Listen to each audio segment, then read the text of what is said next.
button. And that means usually that we are live streaming all the way out there to Facebook and YouTube. Good morning, good evening, good afternoon, good middle of the night to everybody watching. This is the Virtual Pipe Club meeting, and these are the Virtual Pipe Club heroes. That's your cue to like get excited. Okay, they're too mellow. This is the community of pipe smokers. They're a mellow group. I'm David Dorian Ross, founding member of the Virtual Pipe Club. We have lots of people here today, and I don't even know what we're doing today. We're hanging out, we're smoking, and we're going to talk about something. Oliver. Yes. AKA Cool Dad. What are we doing today? Oh, I'm not. You can call me Oliver. That's fine. I'm good with that. So what's going on? So should we start our little warm up? I would say yes. Now it's the time. So who was the last one? You guys remember who was the last one with the virtual pipe? No. Okay. Anyways, well, I haven't been here for 3 weeks, so I could go ahead and start. We've been on family vacation, so I haven't. I caught 20 minutes of the last episode while I was on a ferry across Puget Sound. That was the best I could do. That was fun. You had a beautiful view and caught a little bit of last week's show. I'm smoking a Radice Rind and the Watch City Cigars Old Dominion. Oh, and let's see, Miguel. Which one? We have two, I guess. Oliveros. Got it. Good morning, good afternoon, good evening, everyone. So I'm smoking my Sarah Eltang pipe. And my favorite tobacco is the McBaron 8H Pure Virginia. And let's see. Let's go with, is Mr. Carbone here? Lou? No, maybe not. If it is not, Tim Heineck. Tim, you got to put yourself off the mute. Yeah. Sorry. Thank you, Miguel. Good morning, everybody. Afternoon, evening from Haverhill, Mass. A beautiful day today. Probably 65 degrees, nice breeze, wonderful out. It's rained all week, so I'm happy. So I'm smoking this Peterson 9S Deluxe, which I got a really good price on, $65 from Marty Pulvers. Highly recommend his website. And in it, I'm smoking Peter Heinrich's Golden Slice. Very good tobacco. And I'm going to turn the virtual pipe over to David Martinez Ruiz. Is David here?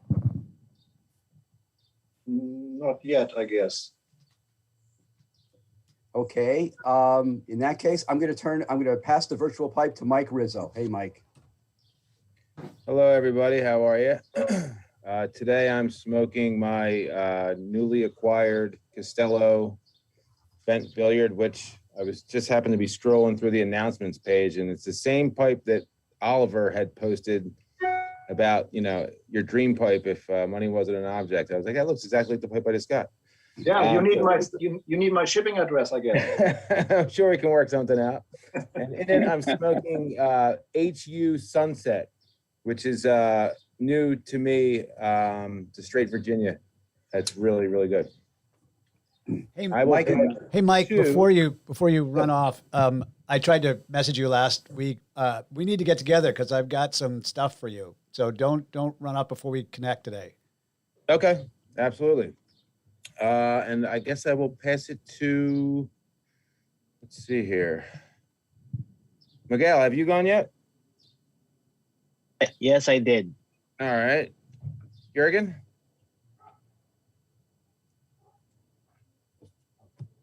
Good evening, good noon, good afternoon, good morning, wherever you are. We had here a holiday in Germany. 1st of May is traditional. We had a holiday here. but now in the pandemic, it's not very much a thing you celebrate. I'm smoking today also a HU blend. It's the Scotney, which is a vapor with interesting flavor of green tomatoes. And it sounds weird, but it tastes very well. And I'm smoking it in my basic L-tongue. So I'm passing on the virtual pipe to Glenn in Minnesota. Hi, good morning, everyone. We're coming to you from Minnesota with probably an 80-degree day today. So the winter shackles have been released, and we're looking forward to some nice weather. So this morning I'm smoking some Baker Street Heavy English in one of my Pioneer Black Meerschaums. It's an old pipe. I've had it for at least 20 years, and it's a great smoker and always delivers. So I guess I'll pass the virtual pipe onto my Minnesota twin, Peter. I think I know what he's smoking. No, you don't. You don't. Actually, I crossed you up on this one, Glenn. My forecast on my weather app says it's supposed to be it's the high is supposed to be 87 today.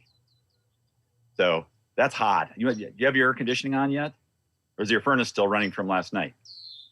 I was going to say it was cold last night. That's how it works in Minnesota. Spring is the moment you switch the clicker on your thermostat from furnace to air conditioning. That click sound, that was spring. That's what happens. Because it's going to be hot, at least for me, I'm doing some Captain Cool, which is a really old McClellan aromatic that I bought like 18 years ago, and it actually is just super light and sort of mentholy and minty and lovely Virginias, just super good quality stuff. So very enjoyable in a corn cob, Missouri Meerschaum. So feeling fairly good about that. I'm going to pass it on to, let's go with Alvin. Hi, Alvin. Hello everyone. I am nice, warm, humid day in Texas, and I am finishing up some Ken Byron's Burley Morning Pipe with my cup of coffee. Moving a little slow today. Had some daughters in town, and they're night owls, so they kept me up. But I'm getting ready to switch to my Raffle pipe. This is my official break-in of this pipe today, and thank you, Oliver and David and Kerrigan. I mean, it's just a beautiful pipe. It is, if you can see it, it's the, Nording calls it the double silver.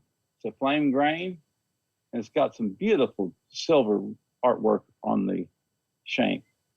And I am going to inaugurate it with some Cornell Deal Sun Bear. Thank you again, beautiful pipe. It's now my second club pipe after my bones, and so I'm getting ready to smoke it. I'll let you know later how it smokes, but I'm sure it'll be great. And then let's see, I will turn it over to, let's see, is David here? David Rees? David Martin. Okay, I didn't know if it was David Dorian. Yeah, David Rosard. Yeah. Okay, thank you, Alvin. I'm just smoking. Let me get it.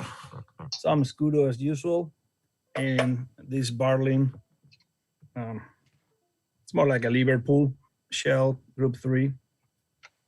And sorry, I came a couple of minutes late. I was just finishing my football, not soccer, game with my dad, and it ended like 5 minutes after the show was about to start. So I know I came late, but I can give it to, I don't know, Steven Emas, unless he has done it yet. No, no, I haven't, but I'm smoking some Virginia, pure Virginia, HH, in a very old meerschaum that I got in Kansas City back in 1970. Still smokes very well. 70 degrees here today. Yesterday we hit 96. It got a little toasty. Not sure why, but anyway, let me pass the virtual pipe on to Bo Reese. Hello, everybody. As always, I'm not smoking because I'm indoors, but I had today this quite old Davidoff, and what is much more interesting, I was smoking Highland Balls. Highland Balls is a tobacco you can only get in Germany from Mozek, or TAC as it's called today. It's Oriental praline filled with Virginia and Burley, and it's delicious. I really like that stuff. It's wonderful. I'm passing the virtual pipe to Dimitri. Hello, everybody. Well, I'm starting with my club pipe, and I'm smoking my summertime blend in it. And I'll pass my pipe to Stuart, Australia. Thanks, Dimitri. Good morning, everybody. This morning, I'm smoking a new acquisition. It's the Peterson 2019 Pipe of the Year, the John Bull. And I think Tim got one the other day as well from Smoking Pipes. I did. Congratulations, Stuart. It's a great pipe. Yeah, I'm enjoying it. I noticed it's not serialized, so it's going to probably create some headaches in the future for people trying to collect these. Anyway, I'm smoking my Elizabethan mixture this morning, and with that, I'll pass it on to Ian Reid, if you've not gone before. Hello, this is the first pipe I ever bought. Don't know who made it. It's just got London on it. It's probably cheap and cheerful because I wasn't very rich back then, but I've got some sun gold in it. I'm not quite sure who makes that. It just says Danish mixture, Housemark. Housemark just means made at home, basically. I'll pass it on, if he hasn't been so far, to Ramachandran. Thank you. Good evening from India. It's 11:30 p.m. here, and I wish everyone a great day. And right now I'm smoking my club pipe. In it, I'm smoking Conan and Deal's Old Docrats. I will now pass it on to Bart Franke. Thanks. I'm smoking my Hanging Brady I got from Chris Morgan as a gift in trade for a forging hammer I made for him. I recently dyed it black to make it look like a fake blackjack, which he approves, by the way. And I'm smoking Orlik Golden Slice, which I didn't really like when I started smoking, but it has been in a jar for a couple of months, and it's really tasting a lot better than it did. And I'm passing the virtual pipe to Glenn if he hasn't gone yet.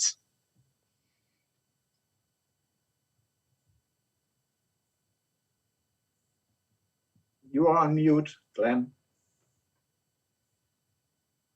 Ah, there we go. I have gone, but I'll pass it on to Justin Robitaille. And now he's on mute. Perfect. Yeah, sorry about that. Yeah, today I'm just smoking a little Firestorm, excuse me. Russell Let's Firestorm in my Peterson 268.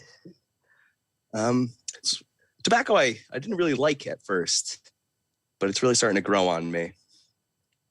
I will pass the pipe down over to Dennis.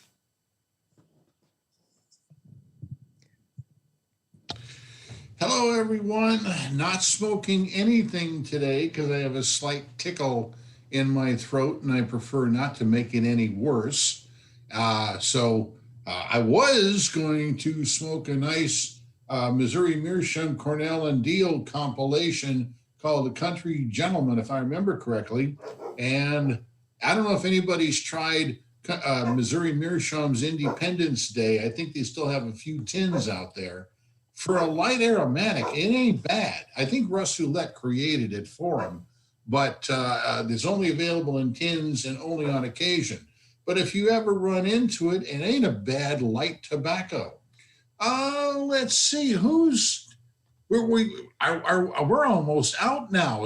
I'm going to ask for volunteers. Is there anybody who hasn't joined the group or passed the pipe yet?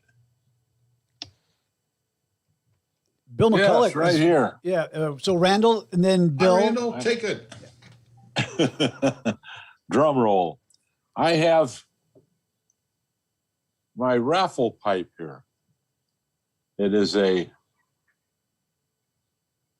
Chacombe king size. And boy, is it ever a beauty. I gotta put a big thank you to Oliver and DDR for this. This is just my kind of pipe all the way around. It's got real nice green. It's not high-end fancy. It's just a really, really good piece of workmanship. And it smokes really well, really well. Thank you guys for this.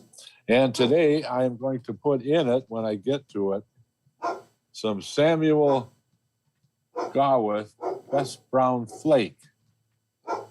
This is from, well, not too long ago, last October.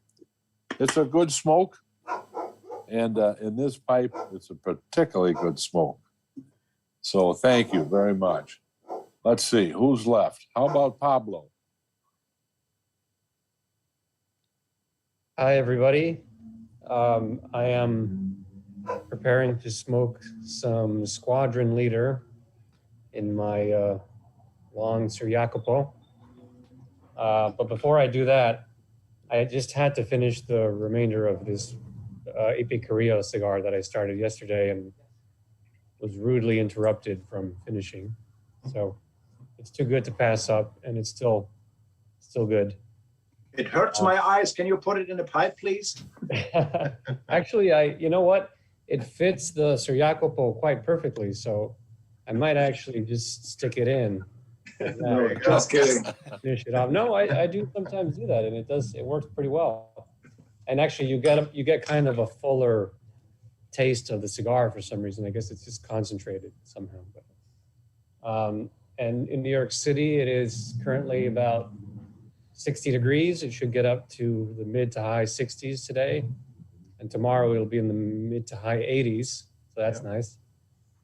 So we're all happy. Although next week it's going to go down to the 50s again. So it's too bad. But anyway, I guess, let's see. I will pass it to, what about Miguel Ceballos Bustingorri. Did I get that right? You got that perfect. Thank you. Thank you, Paulo.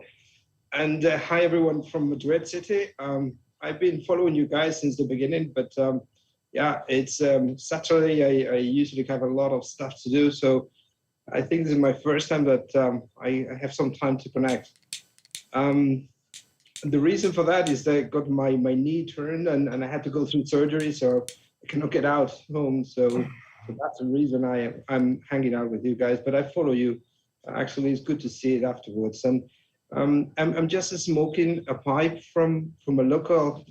I need to do some national pride. And this is a local. It's called Sigmund Baulenas. He's a guy from the Catalonia region who does a very good job with pipes, and I really like them. I'm really fond on the Danish style, but this is very nice. And I'm having some Balkan Sassini. And for those who follow the Facebook, I just put a picture of my leg with the bandages and my crutches around, asking the people if you think that this, together with some anti-inflammatories, will help. And I have a quite nice, overwhelming response that they really will help. So I'm hoping to do that. So it's great to be here with you guys. Welcome, Miguel.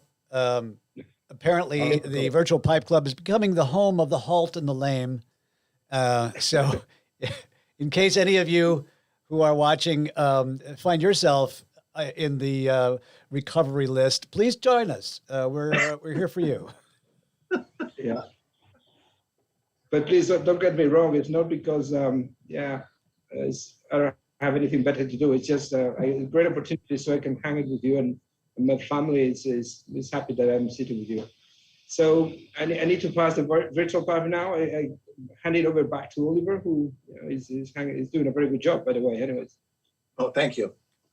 Greetings here from Chicagoland. So we have 72 right now. It's sunny. It's a little bit windy, but it feels really nice. And today I'm smoking some McBaron's leather Kia rolls. I love this stuff very much. And I have a new pipe. It's not a fancy one, but I like it very much. It's the Peterson 606 shape. I like this pot shape. It's a 9 mil, and I like it. It's very thick, and I like that. So, and with this, I'm sorry, say it again. That's a great pipe. That's a great pipe.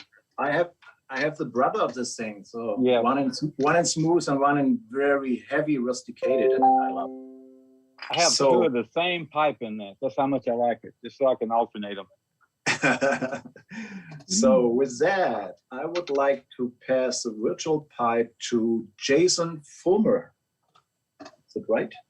Jason, you are on? Hey, what's up, everybody? I'm here in Maryland. Haven't started smoking yet, but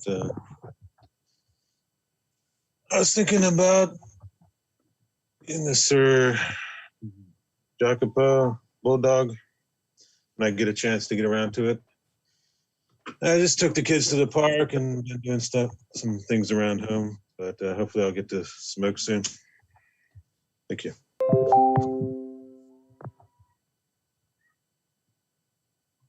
And this is the end? Really? I didn't go yet.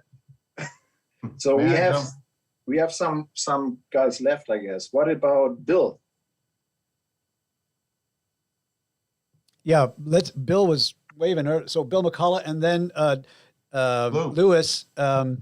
Lewis, we didn't call on you because we didn't recognize you. You look so clean there. Little haircut this week. Yeah. So Bill, tell us what you're smoking, and then back to Lewis. Haircuts are good. Am I unmuted? Yep. Yeah, you're good. We can hear you. Okay. I'm smoking some Levant mixture, which Amir recommended a couple meetings ago. And I'm smoking it in a recently acquired Simon Bosco Danish Apple, which is just a great pipe. And let's see, Boris the Piper was here before. He hadn't gone yet. Boris, are you still here? Boris? I guess he left. I'm here. Oh, there he is. Yeah. I'm smoking McBaron Virginia Flex, not the HH Virginia, but this has some honey topping. And it's quite good. I didn't like it at first, but now I think it's pretty good. And in 320. Can I just chip in, Boris? I just noticed that we do not only have the same barber, we also have the same hat salesman. I just noticed. What? Lewis, take it away there, Lewis. It's not just the barber that we share, it's also the hat. Yeah, this is Irish Donegal tweet. This one. Lewis, just go ahead and jump in there, brother. Okay, thank you. Well, hello, everybody. It's certainly a pleasure to be here to spend a couple hours with you. Today, my friend Tim from up north is going to appreciate this one. Probably my nicest Peterson, which is a gold-banded Supreme XLO2.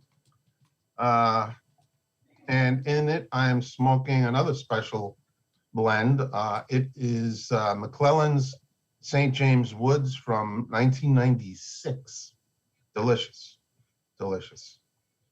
Glad to be here with you all. Lou, that's a great looking pipe. I love the XLO2 shape. I have several, but not one in such a beautiful finish with the gold band like yourself. Yeah. Great pipe. Thank you. You were probably at the event that I got this at. It was 2014 K Woody. Yeah, I was just gonna say, I did you buy it off Andy? Sam, the coffee man.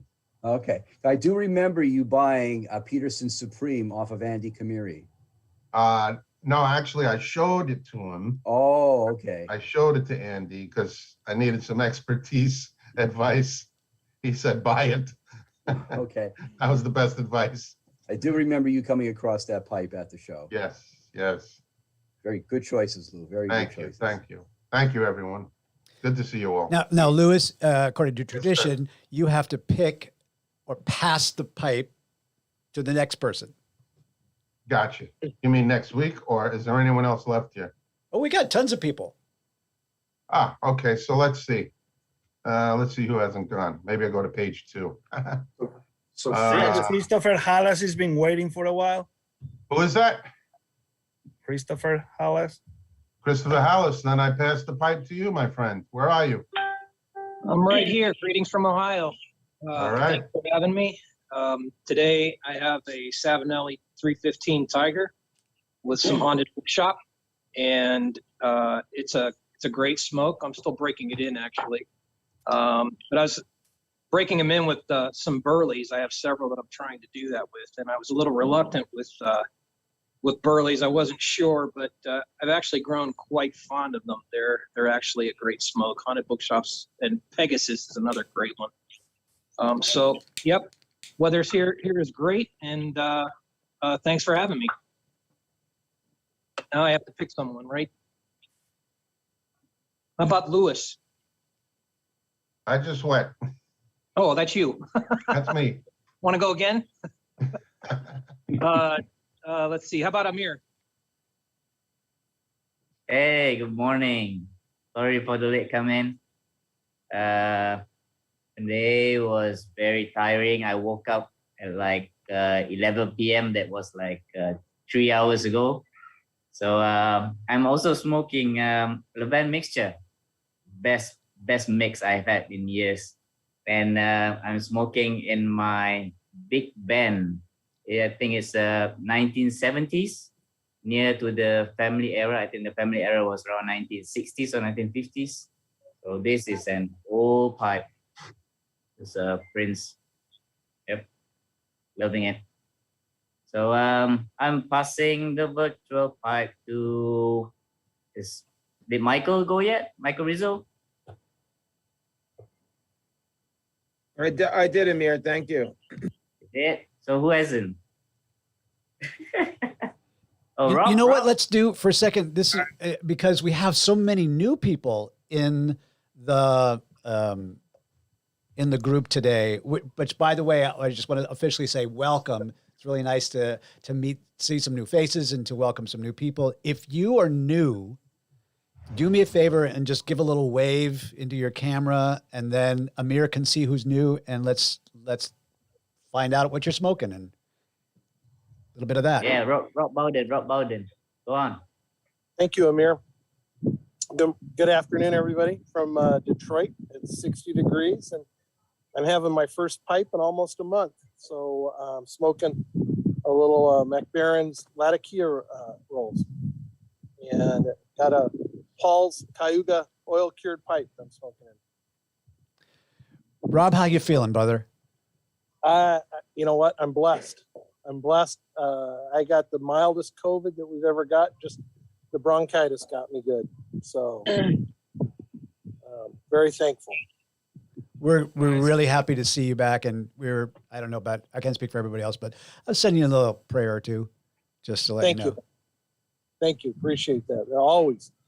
I will send the virtual pipe over to who was it? I saw somebody a while ago that I hadn't seen up. Let's go to the other page.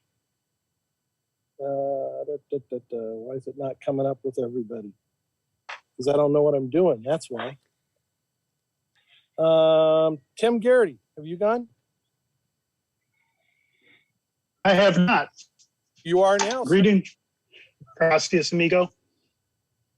Greetings from the greater Chicagoland area. I'm enjoying smoking from restored Dunhill Oda 70s edition. Had to restore it, had a crack and a burnout in it, so I fixed it up. I'm smoking a local blend from Arlington Pipe and Cigar called Ace of Spades, which is more likely Lane's 1Q, with a heavy whiskey vanilla flavoring. It's my go-to tobacco whenever I need to have a great pipe. I can always go to it. And let's see who's next.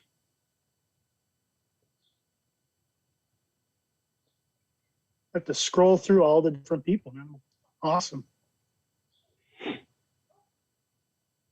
There's someone called Russell who I think is new today. How about John in North Carolina? Yeah, let's go to John and then back to Russell right after that. So John, pass the pipe to Russell when you're done. I'll do it. Good day, everyone. I'm smoking Sudliff Old Professor, as if you didn't know. That's my go-to. This is an old meerschaum I've had for a number of years. It's a no-name thing. But like all meerschaums, it still smokes very well. It's nice and smooth, stays cool. And I'll pass this on to Russell. Good morning, everybody from San Diego. This morning, it's just some St. Bruno ready rubbed in this Prebenholm Danish Dublin style. And I'm not that new to the group, but I rarely get to come in on the Zoom meetings. So it's nice to see everybody.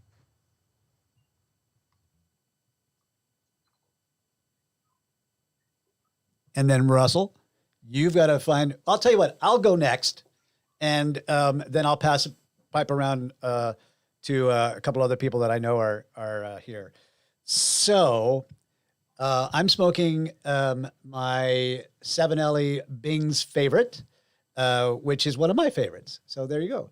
And this was the one, somebody who won this pipe in the raffle? Is that, who was here that won this pipe? I won the pipe, but not this color. But you had the other color. All right. Yeah, so I had the other color. So Ramachandra, we got two of these, and we got one in the color that you won, and one in red because Oliver was convinced that nobody would like the red stem.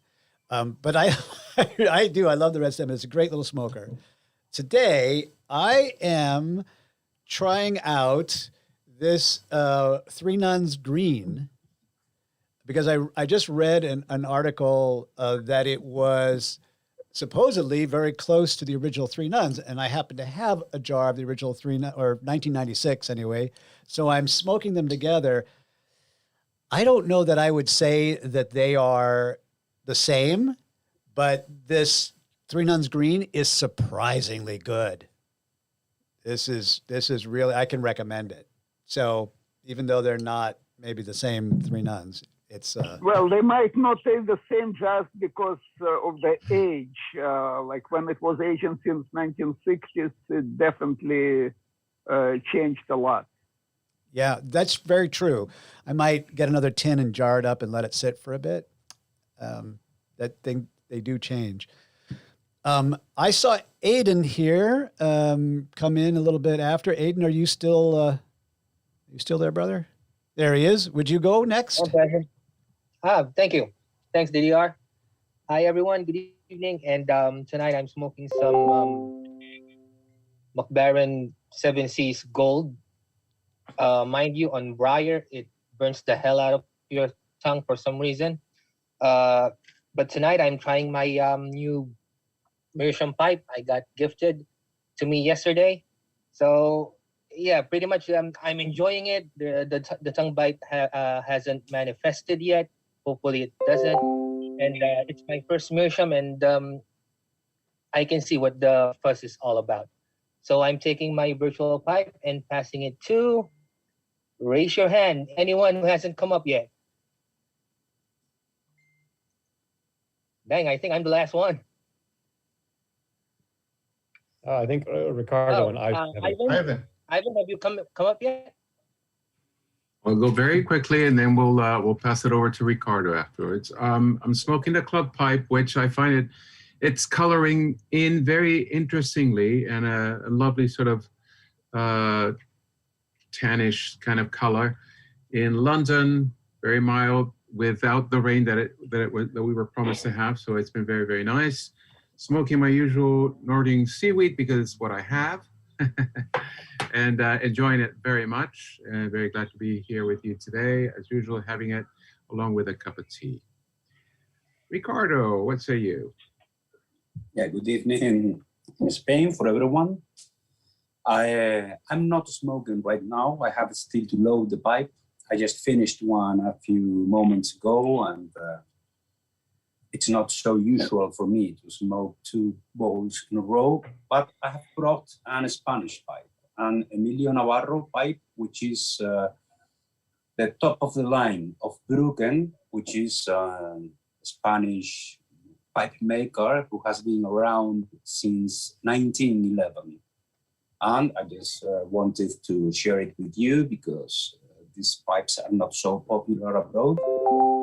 And I'm going to fill it with Ratrice Red Rubbery in a few minutes. And I don't know if there is anyone left.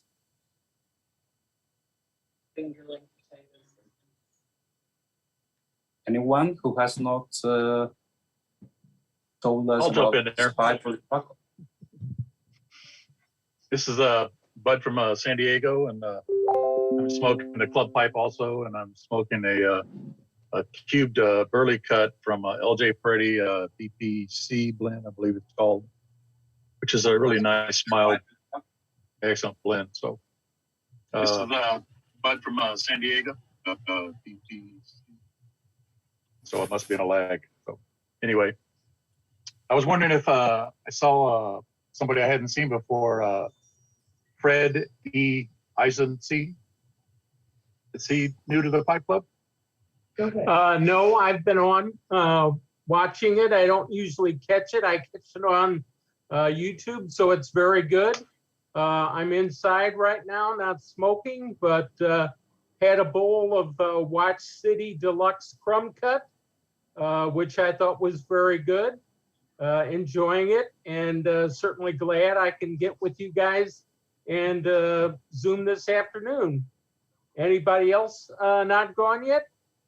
Well, I just noticed that Silver snuck in the back door, and she's smoking today. So let's see what Silver's got in her pipe. Well, good afternoon, everyone. Mostly gentlemen. I don't see any ladies so far. I am branching out a little bit.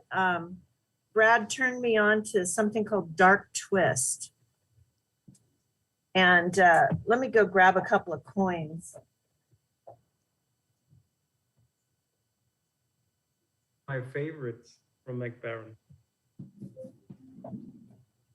They come in 2 different coins in the same batch.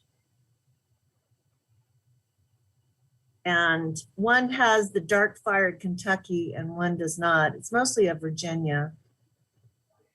But you just mix them together and have a smoke. It's wonderful.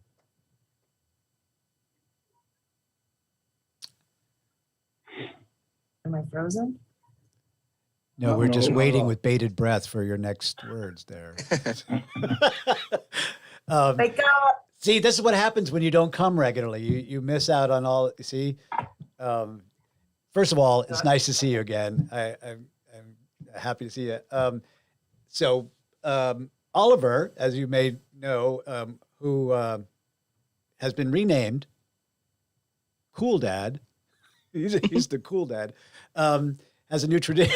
He doesn't like that name. I don't know who gave him that name. I don't know, right? But it's sticking. So he actually came up with a great idea, which was as we circle around, whoever is sharing their pipe and smoke, now you've got to name the next person. We've pretty much gone through mostly everybody, but there's still a few who haven't gone yet. Do me a favor, or do Silver a favor and wave your hands so that she can see who's there. And I know that, so Kent is there, and Steph and Skip just snuck in the back door as well. So either one of them. Let's go to, I'll let Silver do it. Call on whoever you want to call on. Silver, who was the manufacturer on that tobacco? McMorrin. McBaron, yes. And I'm smoking it in the very first Diamond Shank Canadian that Brad made. And it's just a tiny little, probably group 2, super thin, super light.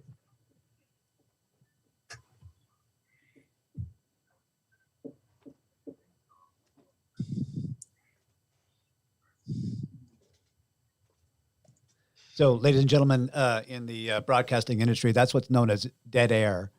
Right? Hey, Kent, why don't you go next, sir? All right. Thank you, DDR. You hear people say, sorry, I'm late. Usually it's an excuse, to get you excused from and back into the good graces of whoever you want to be in the good graces of. You really don't mean you're sorry. But I am sorry. I was baking and couldn't tear away, literally. And I would have rather been here, but I am glad to be here now. Smoking. We need to know what's in the oven. A flatbread, a load of flatbread, about a month's worth of, 4 months of flatbread. So I've baking. Everybody in the club, I take it. Yeah, looking at the screen enough, and for you to share with all your neighbors as well, probably. Hope you don't live in a big building. So what I am going to load up is this pipe, which you can't see because I'm not holding it right with the background. There it is. This is one called a Grand Prix. Now, Savinelli has a Grand Prix line, and that's a leather covered pipe. But this one is different. It's a wonderful sandblast. I just got my 4th and 5th one day before yesterday, and meerschaum lined briars and P-lip, wonderful smokers. I can't find any information on them except for people who are selling them, just speculating on what it could be. And so if anybody knows anything other than on eBay and WorthPoint, what could be the symbol, and I'll have it on my next background I'm going to put up. It's like a slideshow, but not quite as boring. And the nomenclature, so that you can see the hexagon with the E over a W, and I don't know what it is. So if you like a mystery, welcome to it. So who has not gone? Steph and Skip, have you said anything yet? And I hesitate to ask Steph to say anything. We haven't. Thank you. Thank you. Thank you guys for having us. I'm smoking my Series 3. It was a naked Savinelli when I got it. It's obviously not very naked anymore. And I'm smoking Chatham Manor because I'm a big fan of Carter Hall, and someone said Chatham Manor was a very good substitute, and I'm liking it so far. Steph, who's that with you there today?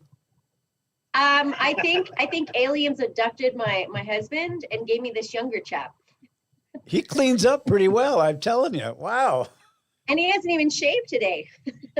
His beard was really long after 3 months, because every 3 to 6 months he shaves it, and then he shaved it off, and nobody recognized him anymore. So what do you? Steph, I have one of those unfinished Savinelli pipes, which I bought back in 1990s at Nat Sherman for $30. And though it doesn't have much of a grain, it has some defects in wood filled with paste, but it's still one of my favorite pipes. It just smokes so well.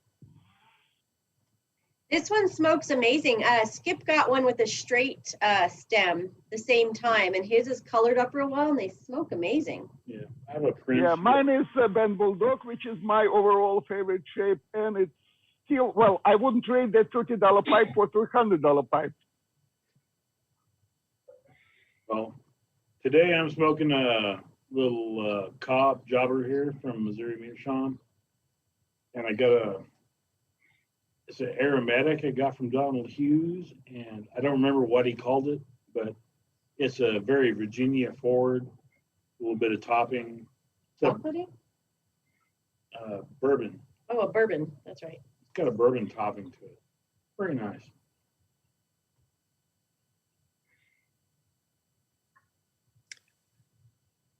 That's it for me. I don't know if anybody else has gone or not. If you haven't gone, raise your hand so I can call on you. Otherwise, I will send it back over to wave at me. Anyone? Anyone? Bueller? Bueller? All right. Well, it's back to you, David. 9 What times. What about Ray? Ray NC Pipe Smoke. Who is that? Well, I'm not smoking at the end. I just came in from outside where I enjoyed the day of Peter's talk about proper English in Meerschaum. And it's very setting and very pleasant day in North Carolina. Thank you, Albert. Okay. So, what about Justin? Justin, you were on? I already went, actually. Oh, okay, I'm sorry. It's all good. I guess we are pretty much done, right? Yeah, and if we missed anybody, there's always next week. Yeah. So thank you guys. Always, I hear some new blends and some new ideas, and love to see your pipes and what you pull out of the collection each week. That's it gives me hope that someday my collection will also be as fancy as yours. That's all I'm saying. Oliver, do you have a theme for the day today? Yeah, I have something in my mind. First, I would like to pass over another topic to David Martinez and Rob. So we're talking about the slow smoking contest. It's pretty much around the corner, and I would like to hear a little bit what we can do next. So David Martinez, please, it's your time. Well, we are. I think Rob should talk first, and then we can talk about what we have agreed because. Okay, perfect. Yeah, we're waiting for a date so that we can give everybody ample time. David and I have talked about, do we want to limit the size of the pipe? Do we want to go to like a Missouri Meerschaum to kind of have everybody on the same? And I'm going to go inside real quick because my neighbor is mowing his yard, just came around to the backyard. So hang on here. So I'm not sure whether we want to do that. We did decide though, this last week, that we would do Orlick Golden White. And should have given everybody enough time to hopefully get it on their own if they don't already have it. That was one of the reasons it was chosen. We thought a lot of people probably already have it. So we're just, like I said, kind of holding, waiting for a date. We don't know what DDR's got lined up for speakers, so we don't overlap. We've talked about, probably because so many people have a hard time getting on time, delaying it till like 2:20 or whatever 20 minutes into the meeting is for your time zone. And we'll try to come up with a way to measure it if you can't measure out 2.5 grams of tobacco. We were talking mostly about pipes, like corn cobs, or everybody brings their own one and see what happens. Rob suggested the Orly Golden Slice because it's a flake. So I was talking to him, hey, maybe some people don't know how to feel a flake. Is that okay if they wrap it and put it in? Yes. Then I know we talk about it, but I measure after.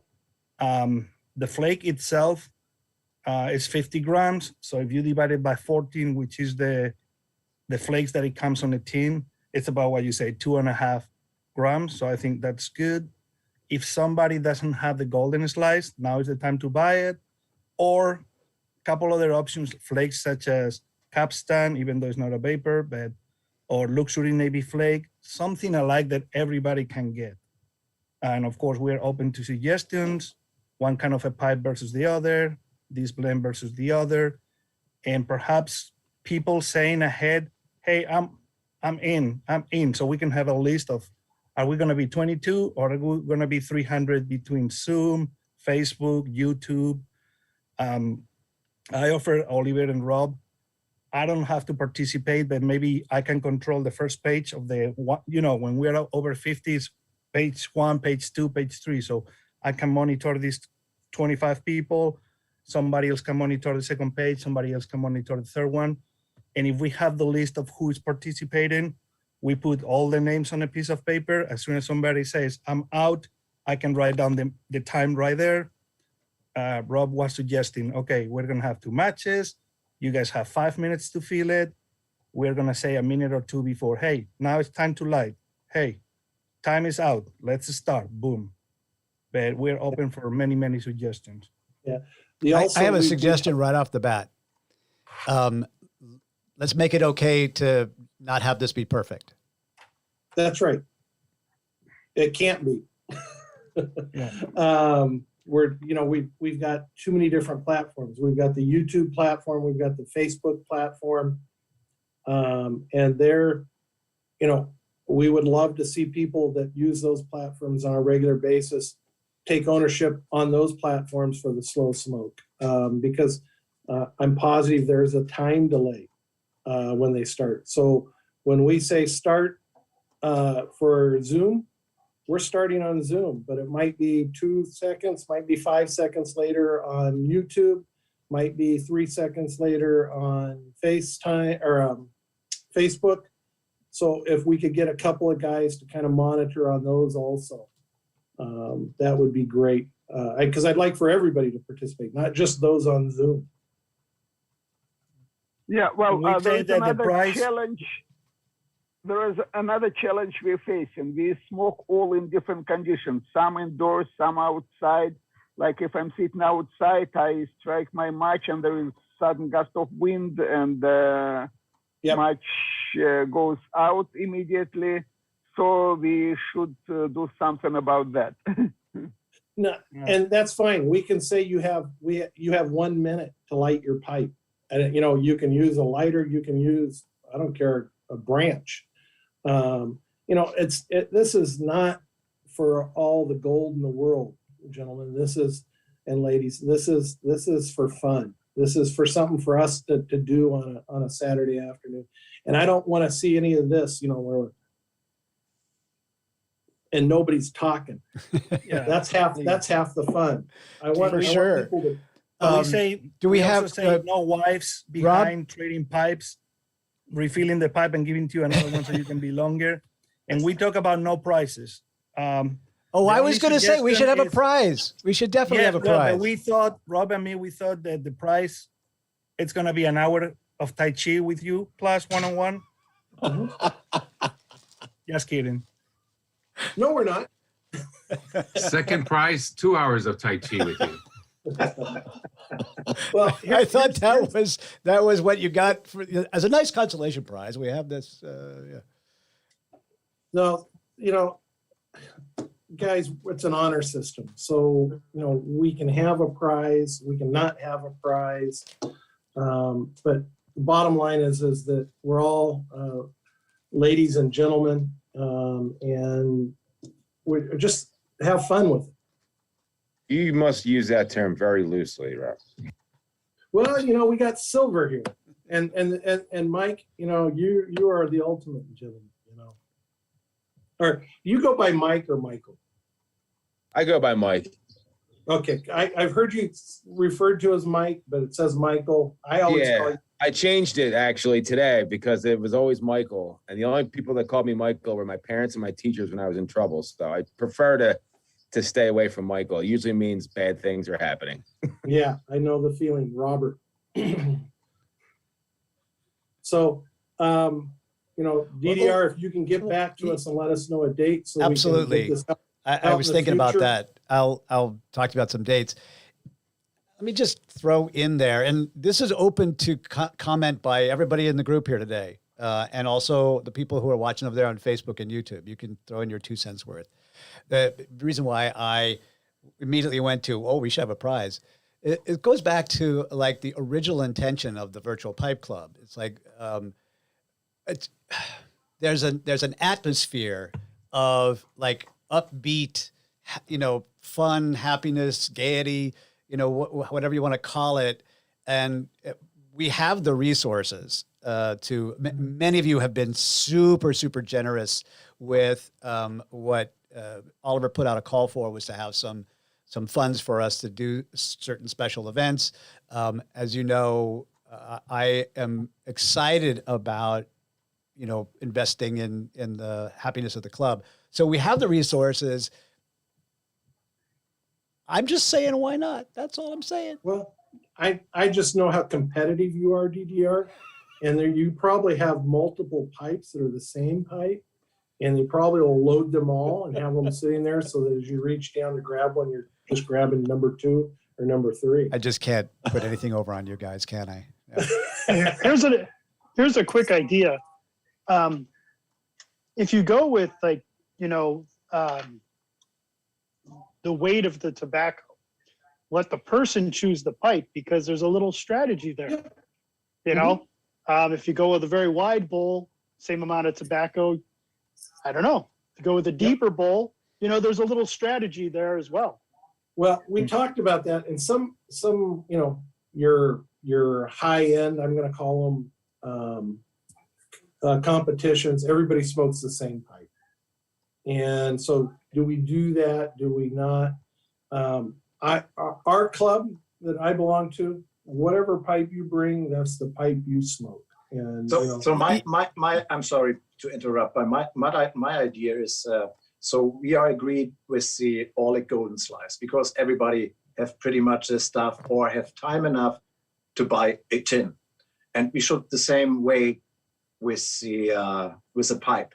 Everybody have a corn cup, or if not, go to Walgreens and pick one for $10. So I would agree that we have one straightforward rule. This is the same pipe and the same tobacco, and that's it pretty much.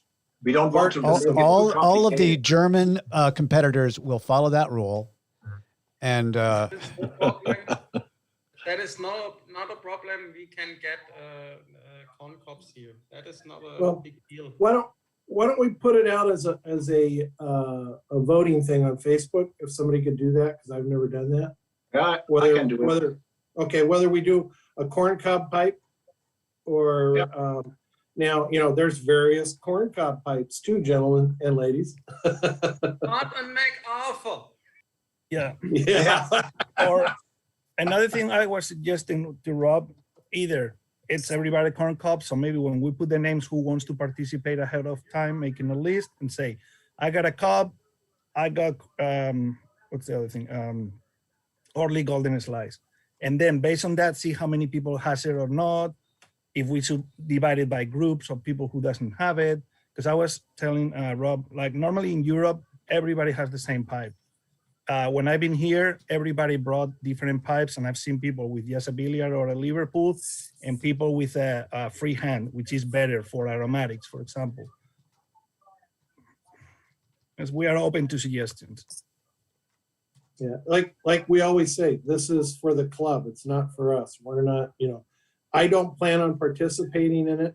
I also do not plan on Jurgen or Oliver or DDR to help put this on. I would enjoy for them to participate in it and to freely participate in it, not worry about being, rigging a pipe raffle. If I can put my 10 cents on this one, is that the most important thing is this is for fun.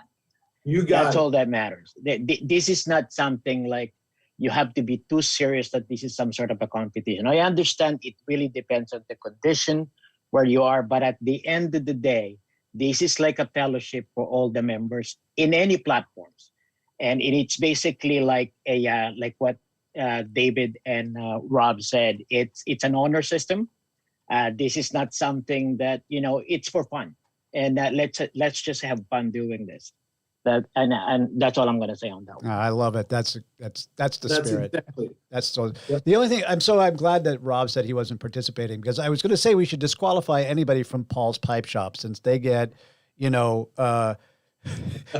get one-on-one training from the family of the world champions there.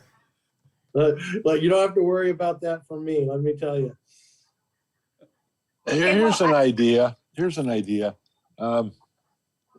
Not to rain on anybody's parade or anything, but rather than having a kind of high value prize, what if whoever participated earned a mountable certificate for the wall with pictures of DDR and Oliver and maybe signatures on it, a little gold foil stamp, something like that. You can have a time on there, I suppose, but rather than have it be for a prize, just to show that you participated. I would rather brag than have a prize. I will volunteer my craftsmanship and do a smoking cap for anybody who wins. Because I can't participate because there's no way I could keep a pipe lit. I'd have to relight it like 10 times. So I'm willing to throw in a smoking cap. That's awesome. That's fantastic. Or we can do it like in America. You can get one of these big rings to hold virtual pipe here, and you can hold it. Steph, thank you. That's really generous, and I love the idea. That seems to me, Rob, we should really consider this, because that seems like a perfect marriage of what the club is all about. No, I'm glad we're having this conversation. I've got to leave early today. This is all good information. What about some tobacco? Like maybe an 80-ounce duffel bag stuffed with Captain Black grape. And whoever loses, Bourbon Reef cherry. Whoever finishes You're first. saying a duffel bag stuffed, and I immediately had a 70s flashback. I thought we're supposed to reward. I thought we're supposed to reward the winner, not to punish them. It's like come on. I like what Rizzo said. Let's First go back one out gets it. to the Tai Chi.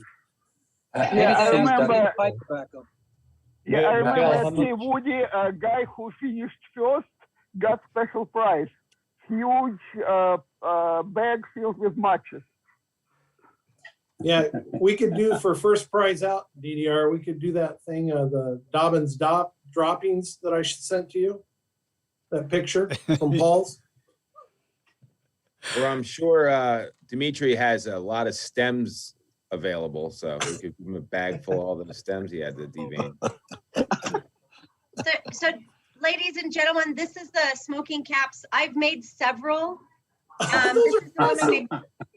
This is the one I made for myself. This is one that I made that didn't get shipped out. Oh my God. Yeah, thanks, Stevie. Pretty cool. Like a cap for your pipe, but it's a smoking cap. Smoking cap to keep your hair from smelling like smoke. Very nice. Bud's got one. Bud, you have to say something, Bud, so that the camera will pick you up. This is Step and Skip's one of their. Oh, I made that for Bud. Very nice. And all the insides are lined, and they have my tag in them. Can I now? Some club members don't need a hat to keep our hair from getting smoky. You might just want it to look cool. If you could embroider VPC on it in gold sparkly I absolutely material. could. I absolutely could. I have gold and silver fabric or thread. David Martinez, you're now running this. I am now competing. I'm not participating. I'm going to be controlling. I offer myself. No, I will help. I will be controlling also. That is I'll awesome. donate some impregnated matches from the Soviet Union. Does that mean if you let them sit in a drawer for a while, you'll come back and you'll have 10 boxes? I have 4 kids. I have 4 kids. I don't want anything with the word impregnated anywhere near me. All right. This is a family show. No, it's not. That's okay. but- We also have 3 boys and a girl, and we don't want anything pregnant either. Not even animals. We're done. Here's to that. Yeah, That's this awesome. is the show that's going to be picked up on YouTube, where everybody's going to watch this one and say, "This is what this club is like." Oh, okay. We want to join. We can always put the face of the winner on top of the Facebook page for a week. That's a I want to know where Steph sells those hats. Or I propose that instead of a pipe this year, we ought to have Steph make those caps. They are gorgeous. That's not a half bad idea there, Dennis. That's a good idea, Dennis. One size fits all. One size fits all. You got a sizing issue. No, I have a sizing chart on my Instagram page. I don't have a company because I don't want to pay taxes. But my caps are all over the world. I sent them to Sweden.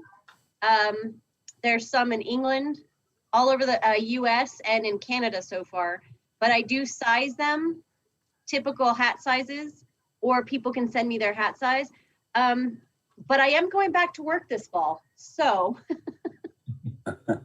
teaching full-time and sewing is not always comparable with time-wise, but I will always make someone a hat if they want. I do trades, but material and time-wise, they typically go for $60. That's where the first students help. You have to put the child labor laws in effect. Say, listen, start making hats.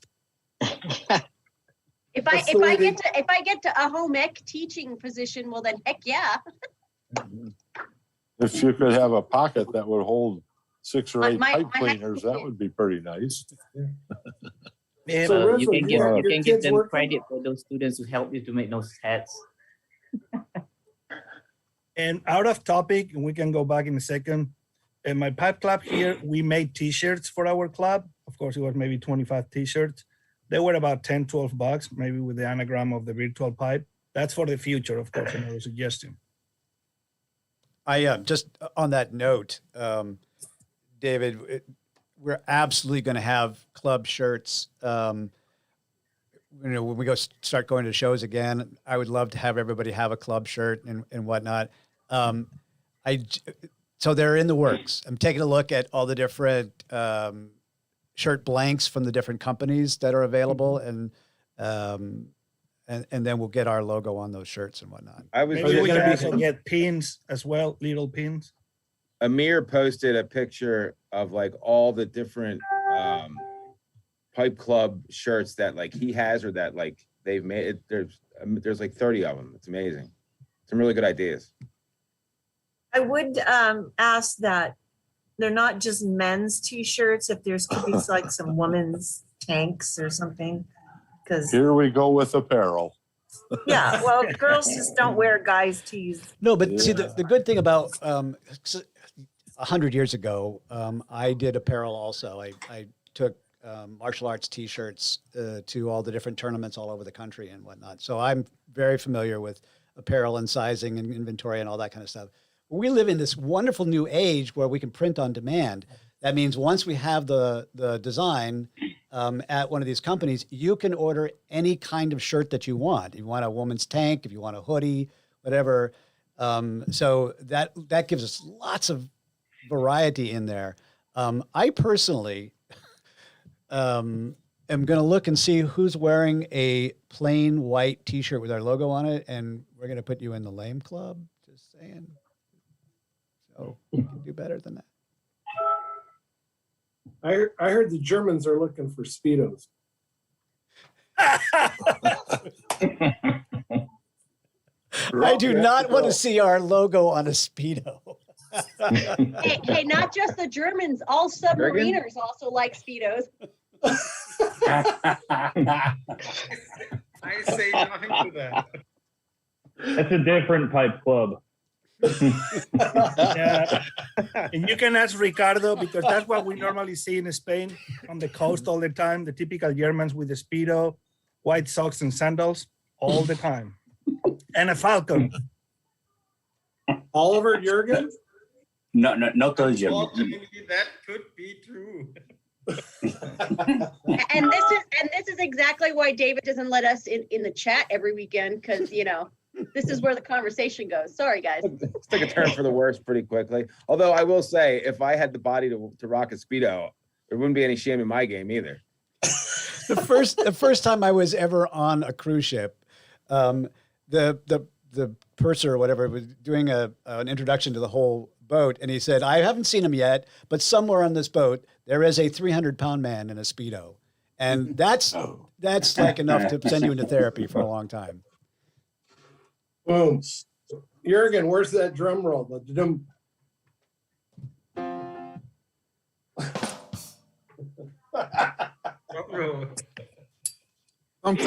Something very distinctive about that smoker's hat, though, that you don't see walking down the street. No. Or sitting in the tavern or the McDonald's, wherever people congregate, and it's unique, and that's the Virtual Pipe Club. It's unique too. It's gorgeous. Yeah, Those hats. So the logo for next year is going to be a hat and a Speedo, right? We'll work it into the graphics somehow. We'll get it in there. Okay, so where are we at with the contest? Then I'm going to get you some dates that are open, and just leave it up to you to you two guys to put together. Looks like Oliver's going to run a little poll for us on a couple of topics. What else? Anything else? No, we can just discuss all the details for the next post, and I can run also a polling, and then we are ready to go, I would say. Not too complicated. We'll get the idea of on what we want to do as far as pipes, and then from there, hopefully we'll have a date that we can pick that also that David and I can run it that weekend also, and we'll put out a post on that. I might make a suggestion, Oliver, that we also, if we can, leave it on the. I understand putting it in the announcements, but maybe also on the main page. Just so it gets more visibility throughout the week. Yeah, there's a little bit an issue on Facebook. When I put it on the main page and someone commented, then it goes down. So I have to put it in the announcement to make sure that's always on top. So, but I got it. Yeah, okay. Cool. Yeah, that was another suggestion I was going to make. I talked with Oliver about it. A lot of people ask, where is the link? What is this? What is that? Everything, as Oliver says, is on the announcement. So go there, and when you only see the last one, people say, oh, but I don't see it. Go to the right where you see all, and then once you are inside the announcement, you see every single one. Yeah. If it helps people. I don't know if that's a good suggestion. Yeah, that's the only way to have some structure in our Facebook page. So that's the tools are not very great to handle a group on this page. So this is the only thing. Can we delete announcements that are older than like 6 months? I can delete announcement when it's not on top anymore. So yeah. Okay. Good question. Is there a there are only the important things in the announcement. All the other stuff or old stuff is going out. Oliver, maybe the latest announcement, you could put it in the background picture of our group. The logo and the latest, let's say the slow smoking competition, just put it on the background of the Facebook group. So everybody will see it every time they go into the group. That's a great idea, Amir. I don't know if people... No, no. We have one chance to put one announcement on top, and it stays on top for everyone all the time. When you go to our main page, you will see this only one announcement. So I can put it over there, so I don't have to touch our cover on this. Okay. I handle that. Confidence. I know you got it. Yeah. Thank you. Is there a charge for the contest? No. Nope. The charge is you got to come up with your own tobacco and your own pipe. Yes. How many people from here already has golden slice or a corn cob?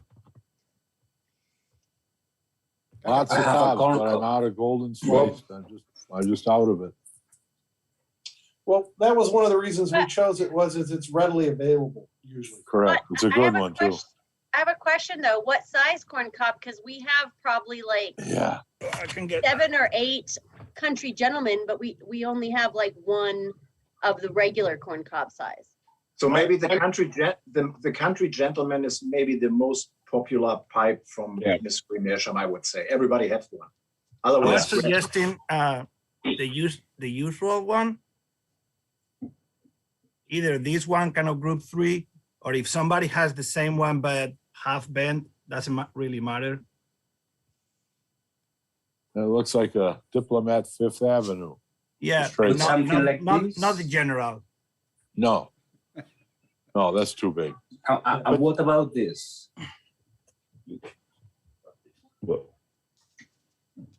What about what one? Talk while you're showing. Yeah, Ricardo, you have to the way the cameras are set up. Say a about few this words, and Ricardo, and then it'll pick you up.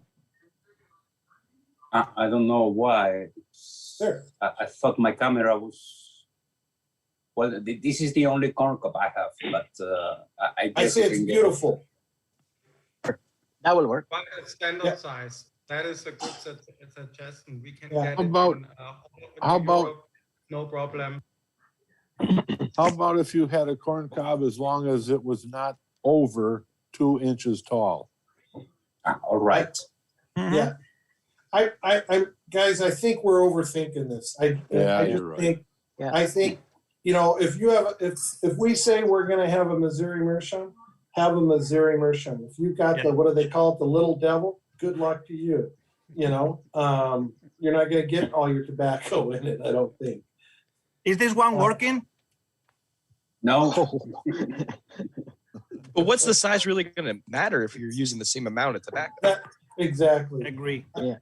So, fellas, let me We make will a couple of figure that out. comments on this. Number one, don't be shy about giving all these ideas and suggestions. At the end of the day, David and Rob are going to like weed through all the stuff and just keep it simple and keep it friendly.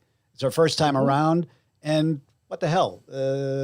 So at the end of the day, we say, oh, we could have done that one better, and then we'll know for the next time, right? Exactly. Yeah, but don't be shy. If you've got a great idea, don't feel constrained about not giving it because, we may have some other ideas already on the table. That's not the point.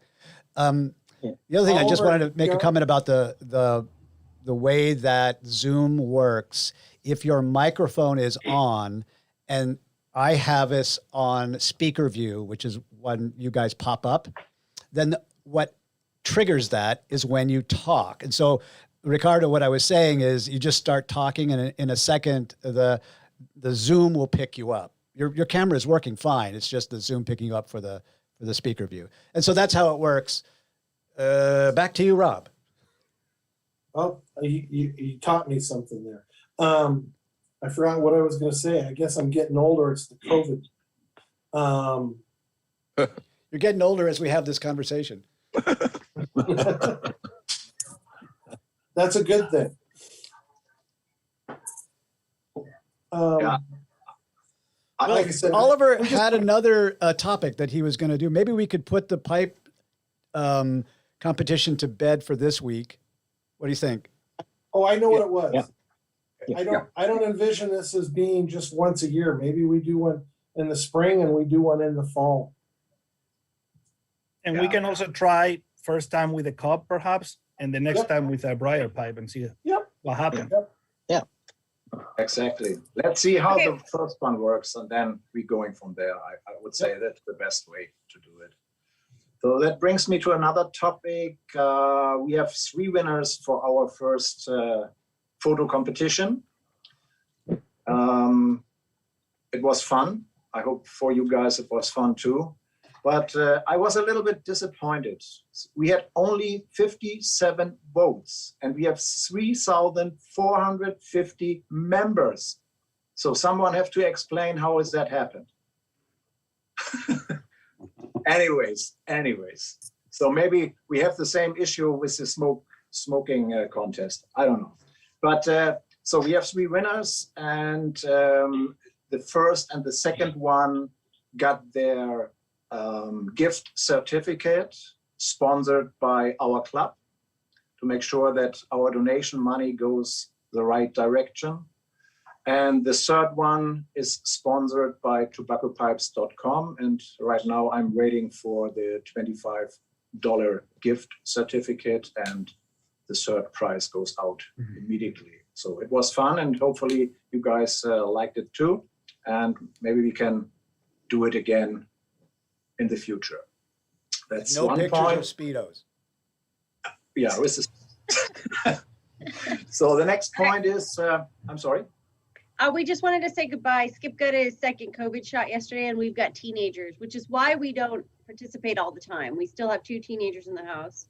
Okay. So being active with them is difficult with being active with all of the activities going on with the Y2PC and the Instagram pipe community and the virtual pipe club. So we try to spread ourselves as thin as we can, but we appreciate and love all of you guys. So I just wanted to say goodbye for today. See you guys. All right. We'll see ya, Steph. See ya. You'll be missed. Bye-bye. So I'm gonna bow out also at this point, guys. Have a great rest of your weekend. Thanks, Take Rob. care. Hope you feel Thank you, Bye, Rob. back to Thank you, Rob. 100% real soon there, brother. Thank you. So, and we have maybe one another topic, and this is we have 3 new sheriffs in town. That means we have 3 more moderator in our club, and I really appreciate it. And this is Tom Heineck, it's David Martinez, and it's Miguel Olivero. These 3 guys will help us to grow, to be more successful, and maybe you guys would like to say a little bit about you and what's going on and what you like to do with our help, of course. I would say I pass it over to Tim. Yeah, I want to thank everyone, Oliver and DDR and anyone who had anything to do with asking me to be a moderator. I'm definitely honored and humbled, and I like to do everything I can to make everybody's experience enjoyable every week. And one of the things that I'm thinking of right now is I really like the speakers part of it.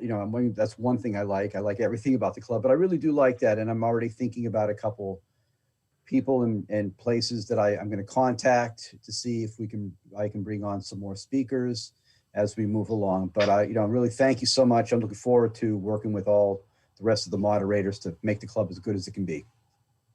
Congrats, Tim. Thank you. Awesome. Miguel. Hi. Thank you, DDR, Oliver, and Jürgen, for choosing me. When I joined this club, I keep on posting on our Facebook page that this is not just about a club to me. I always address you guys as family. So this is family for me. So when it comes to my role, anything that admin and basically wants me to do, I'll be there to help. With regards to topic and other things that will encourage more people and ideas on encouraging more people to go back to the hobby. That is basically the things that I wanted to do. But then again, I'm part of the club. I'm part of the membership. I'm not here to be, the one that will basically take over things. No, I'm here on the background. If they need something from me, I'll be here anytime. And I thank you all. Thank you. And I would like to thank again David, Oliver, and Jürgen for giving us the chance to help. We just offer to help, to provide ideas, but anybody's ideas is as important as anybody else, and I don't feel more important than nobody. And anything you guys suggest that I can help the group, I'm here for, even privately from anybody or during the meetings on Saturday. Thank you, David. I just want to say moderators how have to call football, extraordinarily grateful I am for all you guys' participation and your help. It reminds me, somewhere on YouTube, there's a very interesting video that I don't even know how to describe. You searching for it, but it's something like how to start a movement. And it's It's like a big bunch of people, I don't know, sitting on a hillside. And one guy gets up and he starts dancing. And for a long time, he's just all by himself and everybody's looking at him like he's crazy, you know. And then somebody else finally jumps up and then there's two of them dancing. That's like me and Oliver. And then all of a sudden there's four people dancing. And before you knew it, the whole hillside is up and dancing. That's what we got going on here. So David and Miguel and Tim are our next dancers. And I really appreciate that. I hope you mean that metaphorically and not literally. I'm the worst dancer on earth. Yeah, that was a weird picture. I was going to suggest, can you guys all stand up and start dancing right now? No. In Speedos. Only with No. Speedos. Even better. This will be our last meeting. YouTube shuts them down. Yeah, I want to share something with you guys with regards to about encouraging more people, basically, especially. I got a quick question. Is Todd here? I never seen Todd for a while now. The only reason I'm asking is that one of our meeting, he basically said about if we encourage more millennials to the hobby. I want to share a story with you guys. Last Sunday, after playing golf, and then in the afternoon, I always go for a walk, and I go to this place in Victoria called Swan Lake. So this kid always walked past me every Sunday. And then last Sunday, he basically asked me, he had even addressed me very polite. And he basically said, "Sir, can I ask you a question?" And he was like, "Sure." And I was like, "What are you smoking? Because I really love, you. I see you smoking all the time." And this kid is not a kid. It's about early 20s, mid 20s. And very professional. And basically, I always want to try smoking pipe. It's just I'd never got a chance to do it. So, after talking to him for about an hour, and then we went to our car, and I have a couple of pipes in my car. So I said to him, I gave him basically 12 pipe cleaners, an Amazon, tools, and then I handed him a pipe, and then I rubbed some pure Virginia for him. I asked him to try, and I remember what Per Jensen basically told us in one of our meetings, that if somebody wants to try pipe, don't make it complicated for them so that we can encourage more people to join. So I gave him the pipe, and I said, try it. Take your time. This is not like cigarettes that you have to pop every time. So Monday morning, this kid is relentless. And he basically said, he text messaged me, I'm on my meeting. And he was like, "I love pipe smoking. I just want to buy my own pipe. And I need to go to, we have 2 tobacconists in here." So he went to one. And basically what I gave, I didn't give it to him, but I said, "I want you to try this." So I gave him, the only thing that I have in the car is my Sabinelli Caramella. So I gave it to him. And I said, "Try this." So he went to the tobacconist on Monday afternoon. And he basically went there and he basically said to me, "Well, this pipe is too expensive. I mean, I can't afford it. And everything in Canada is overpriced." So I said, "You know what? Don't worry about the price. Don't buy anything. Just try it." So now he's basically a pipe smoker. So that's one of the reward that I enjoy about this habit. So this kid now, especially the millennials, that is, if we can get at least 0.001% of millennials, and like what Todd said, I mean, now the millennials, they're into fly fishing. So if we can convince at least 0.01% of the millennials, this will go far. Everybody will pick up the hobby. And for people in New York, I don't know if you guys know about Hodinkee. If you heard about Hodinkee, Ben Clymer, you probably know about that, Dimitri. So I always parallel pipe smoking, and I do a little bit of collecting. So I don't know if you guys know, back in the 70s and the 80s, some of the Swiss watches manufacturer was decimated because of the quartz movement. But right now, the people that are helping the Swiss watches to go up again, to go back again, are millennials. So I always do parallel when it comes to pipe smoking. So I always check the website, because these millennials are selling lighters on their website. So I was hoping that one day when I check the website, they're selling Dunhill and St. DuPont basically lighters. I'm hoping that one of these days they have pipe there. Not to sell, just to put it on a picture, because they have millions of followers. Most of them are millennials. So I'm hoping that that millennials will pick this up. And I only want to share it not with you because I remember Todd basically was talking about it, that he's hoping that millennials will pick this up. So, yeah, the Chicago Club has quite a lot of newer, younger members. Probably, you know, when I say younger, of course, I'm referring to people who are younger than 40. But at certain meetings, we can have maybe 3 or 4 upper 20-year-olds. So the standard practice that I've been doing is, you know, we have a club, Missouri Meerschaum, and, you know, just if they show up, free pipe, you know, period. Yeah.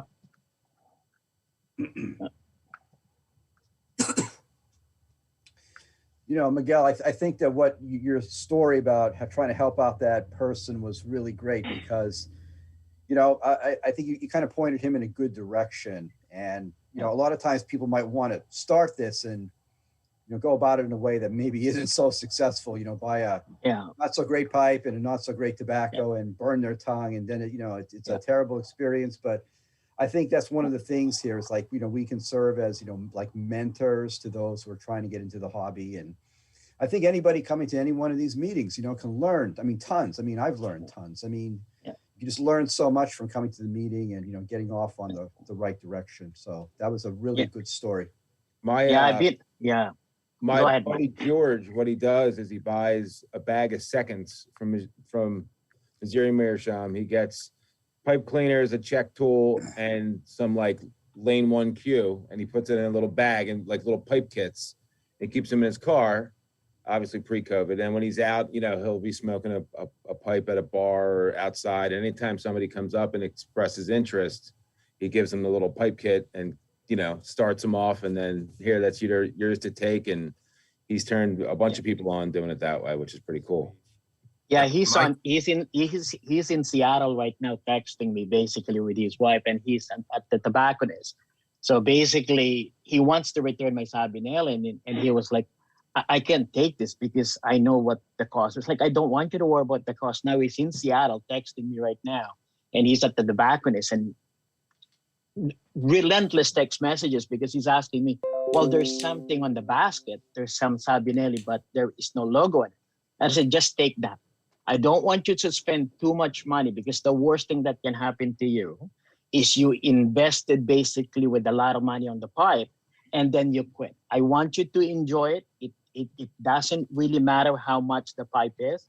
The most important thing in pipe smoking is you can allocate an hour and a half of your time just for yourself. Smoke slowly. If you have any question, I'm here. And I encourage him basically after he smoked for about, I don't know, a month or two, he's probably going to join the club. And I basically told him, I joined the Virtual Pipe Club. I've been smoking for a long time. And I know nuances in tobacco, but there are people out here that actually more qualified than me. I mean, I listen to David, I listen to David Dorn, I listen to Dimitri and Tim Heineck and some of the guy in Jürgen. I learn every day. That's the most important thing to me. That's the reason why the area where I live is, I really wanted that, you know, the ages, you know, the demographics between early 20s and about early 30s, because that's where the millennial is. So if we can convince a little bit more people to enjoy the hobby, I told them, once you join, I learned it from the Stanley, his name is the person that introduced me to pipe smoking. When I met him, he was 79 years old. I mean, I will never forget what he told me. Just remember that more people knows more than you, and the rewards outweigh the risk of pipe smoking. So I don't listen to, you know, to medical and all that kind of politics and everything. To me, the reward of this outweigh the risk. And then you'll always learn something from everybody. And that's the reason why I allocated 2 hours of my time, even 3 hours sometimes here, because everybody can contribute on something. That's what I get from here, and that's the reason why I told Oliver, and I even text message sometimes with DDR. This is not a club to me. This is family. I mean, you can contribute, you can bring something that you can contribute to the club. That's all that matters to me. And everything here is wonderful. That's the reason why my wife allowed me to basically spend 2-3 hours every Saturday. That's even great. So I'm happy to be here. And the contribution that I'm hoping I can get is to basically, I'm hoping that millennials will actually pick this up. And once the millennial, even 0.001%, I can almost guarantee you this will be big. And it'll become big for sure. The best way to make sure the millennials take I up can pipe add another smoking story is to to one tell that them that they're Miguel not said. supposed to. Like another thing that happened to us, of course, we have our pipe club with more elder people, but nearby the tobacco shop, there is a coffee shop. We used to meet at a patio. And across the street, there is like a Baptist school or something like that. And there's like youngsters with like 20, 25 who are studying in that one. So one time, without, of course, knowing them, they join us at the same club. So we allow them to smoke different bowls, recommend what to smoke, what not to smoke, telling them to go to the shop. And a lot of them join to the club. So that's another idea. I know, like, for example, Dimitri and Luis, they have the New York pipe, and Tim has his Sherlock Holmes. If you guys have a pipe club in your city, invite them to come, and maybe 2 people will bring new people and new people. Yeah. And the best thing about the clubs is that you can share a lot of tobaccos without having to buy the whole tin. That motivates the kids to perhaps try and see what they like. Yeah, it's a great idea. At our show, these lines, at our club, we have about, when you show up for a club meeting, I have about 8 tobaccos out. So that are just, take a pinch, take a bowl, take a bag, whatever you want. The point is that it's free.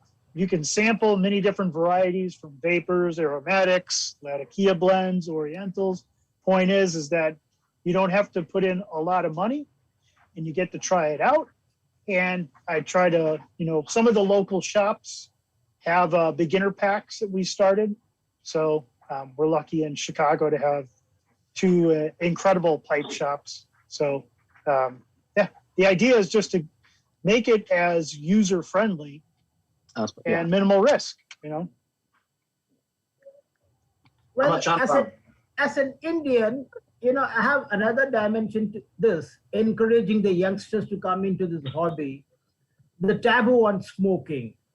I mean, whomsoever I meet here in India, in Delhi, I mean, since, we are all dependent only on the online stores for our supplies of pipes and tobaccos, it's not so easily available. But the first step that I had to convince those people is, this is not smoking. This is not something at par with smoking a cigarette. This is much, much different than that. And the point that I always emphasize to those youngsters is, look at the average age of a pipe smoker or a cigar smoker. They're all in their 60s and 70s. So it has absolutely no, disadvantages as far as health is concerned. That's one dimension we need to, push through. Maybe I wouldn't know how much that thing is required in US or Europe. But in India, that's one aspect on which, I underscore and highlight. It's not something similar to cigarette smoking. It's different. Yes. Yeah. So that's one thing we need to, push to the youngsters at least. So yeah, I would like to switch over to Dimitri. Do we have any updates about our club tobacco? Well, I have a good news. Yesterday, the tobacco shredder that I bought arrived. I tested it. It works fine. So it will make my work much easier. I still need to remove stems from a lot of leaves. I did some of it, but I have to do it all by hand, so it takes time. But it will definitely be ready this month. Good job, Dimitri. Awesome. Perfect. Great job. Very cool. I also post something on our Facebook, and I think I want to ask DDR and basically Oliver and Jürgen about this as well. You know, when we celebrated 1 year anniversary, and what I did is I just recently joined you guys, and I watched. You probably see it on my television that I watched the past episode of basically the Virtual Pipe Club. I was hoping that one day when we don't have any guests, is to sort of visit the guests that we had on our pipe club, to give them credit to basically the things that they contributed to basically to pipe smoking.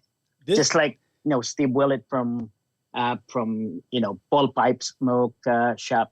If you can allocate about 5-10 minutes talking to all the guests that we had, because I have to be honest with you, they contributed huge in this hobby. I mean, this is the only hobby that I know that you can talk to basically product development of Mac Barrett and basically talk to you about pipe smoking. Most of the executive is basically sitting on their desk, and then for them to join a virtual pipe club to basically educate us about pipe tobacco, I was hoping that one day, if we don't have any guests, let's go and talk about the guests that we had and allocate about 5-10 minutes or 15 minutes to talk about them, because they contributed a lot. And I have to be honest with you.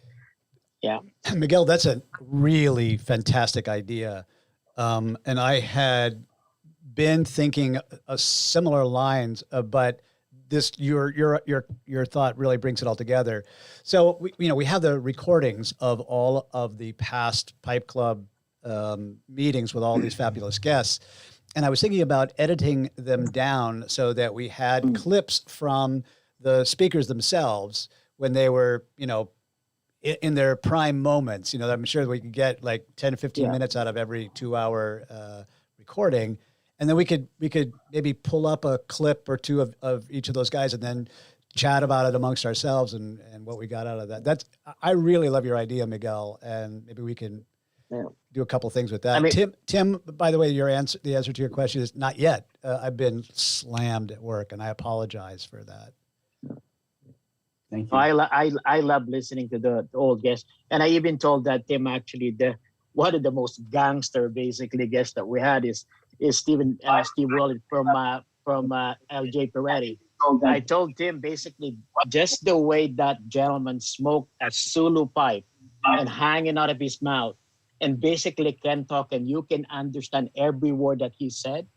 That guy is the perfect pipe smoker right there. Perry Hansen, I always remember what he ended the meeting by saying, if you're going to encourage people to be on this hobby, make it as easy as possible to the new pipe smoker. That is the most important thing, because we have this basically reputation that it's wrong reputation, but pipe smoking is almost like an old people kind of hobby, and people that has money those are the things that there is a bad connotation about the pipe smoking. And like what I said, the guests that we had, every single one of their contributions, I watched them religiously, every single one of them. And then when I listen to Dimitri, I listen to David, I listen to everybody that's here. You can pick up something in everybody that speak on this forum. But again, I mean, I was hoping that the guests. I mean, the reason why when I said that is that, I mean, I collect things. I have a small collection of watches. I collect scotches and bourbon. I was listening to Country Squire one time, and they basically on Squire Radio, they open a bottle of 12 years Macallan 12. That's not the old Macallan 12, the other Macallan 12. And they're drinking it actually on Dixie cups. I mean, I have to be honest with you. Some of the Scotch now, they basically say that's a no-no. To me, it doesn't matter. You buy the bottle, you enjoy the way you do it. The appreciation of the Scotch is different than enjoying it. So, yeah, I just want to do basically, I was hoping that, like what you said, DDR, I mean, I love to have that discussion for all the guests, and I do appreciate every single one of them. Well, also, it doesn't matter how much you know, there is always somebody who knows more than you. And Exactly. you can there is always room for improvement. You can always learn something new. This is an old martial arts proverb. It says, behind a tall mountain is a taller mountain. Exactly. Yeah. You know, one thing. Unless your name's Dimitri and it has something to do with tobacco, because I don't think anybody knows more than Dimitri and tobacco. Oh, yes. Yeah. No, there are a lot of people who know a lot more about tobacco than I do. I'm still amateur blender. I would love to meet them, because if you're an amateur, then I don't know what the hell I am. Well, I can just give you two names, Raffle, Mike McNeil.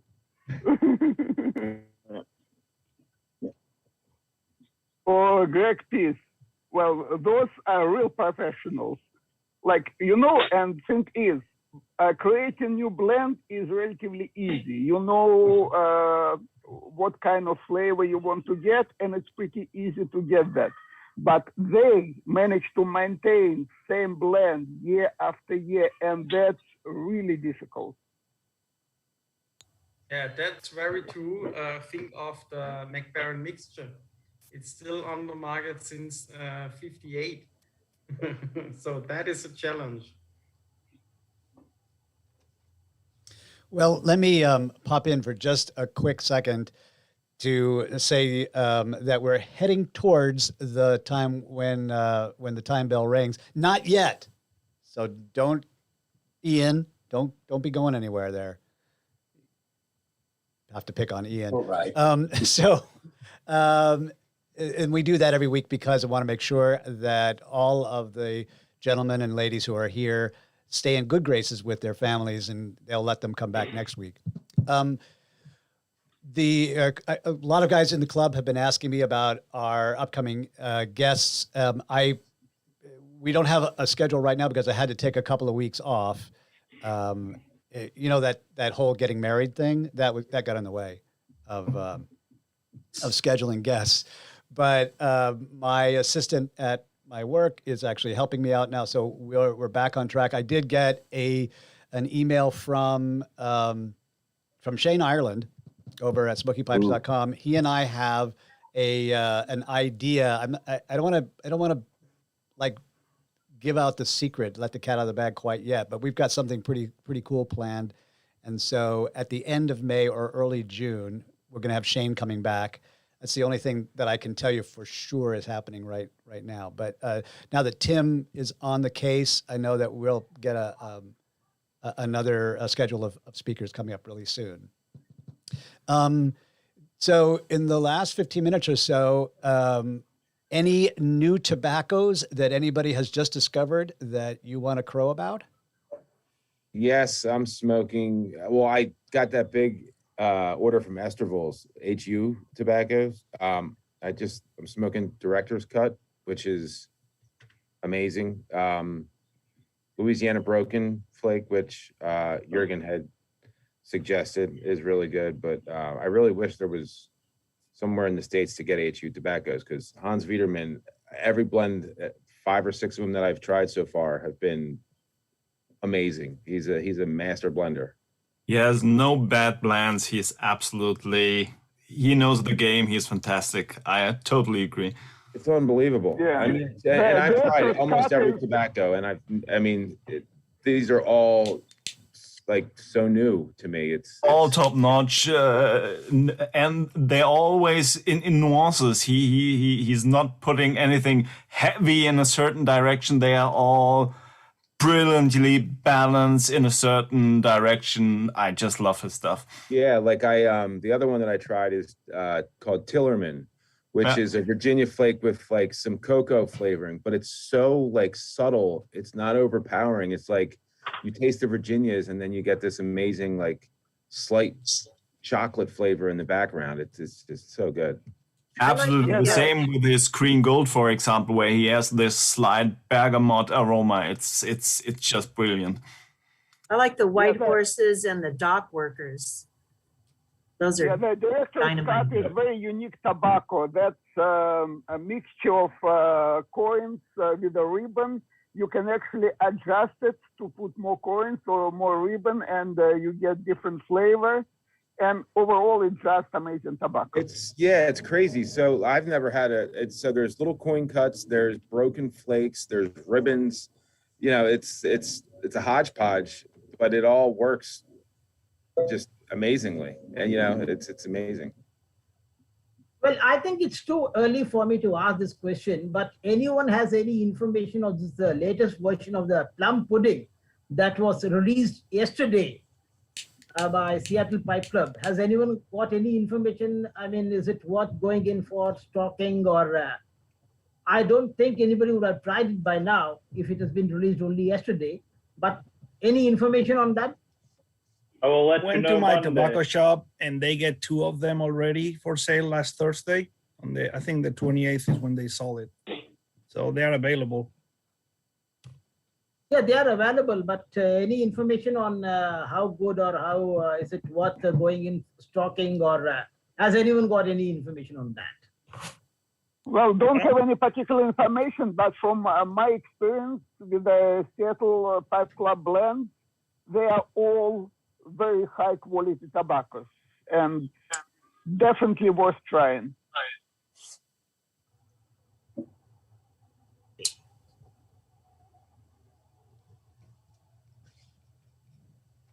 Yeah, I was able to pick one up from my local pipe shop in Arlington Heights.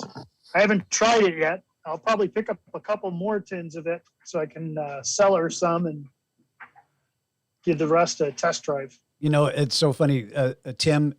I was immediately thinking that if anybody here has picked up the Seattle Pipe Club blend, it would be you. So I'm glad that you said that. When you do give it a smoke, you should let us know about it. I'd love to know about it too. Anybody else got some new discoveries that you're smoking, or a rediscovery? Unfortunately for me, I have discovered a new tobacco for me, Scanian number 2 from Dan Tobacco, which I believe is a fantastic blend. I have almost finished my first tin, and I don't need a new favorite. It's something I really don't need, but it's been an experience I hadn't had for about 10 years to suddenly find a tobacco that goes straight to the top. Very recommended if you can try it. I got another one. Speaking of Dan Tobacco, and it's called Tumbling Dice. It's a vapor, but it's a cube cut, which I've never seen. And it's not like your PS41, the Peter Stokkebye, like the Burley cube cut where it's real tiny, like hard rocks. These are like little squares. It's cross-cut vapor.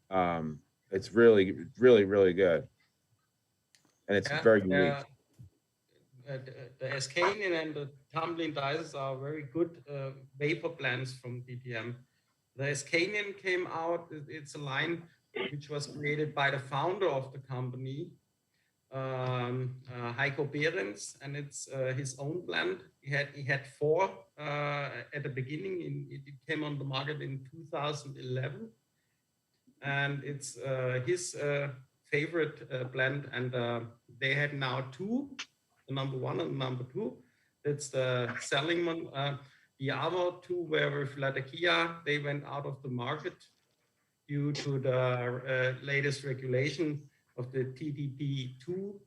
But I also know the Escanian 2. It's my favorite of that. And Tumbling Dice is a really interesting blend. You had remembered me that I had to buy it again. It's a real good tobacco. It is, yeah. I got 2 250-pound or gram bags of it.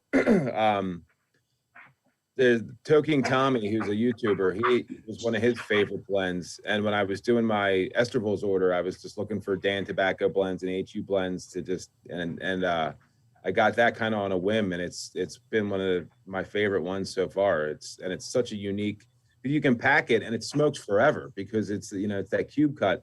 You pack a bowl, I mean, literally, I could smoke for 2 hours and empty the bowl out, and there's still an hour left. It's crazy.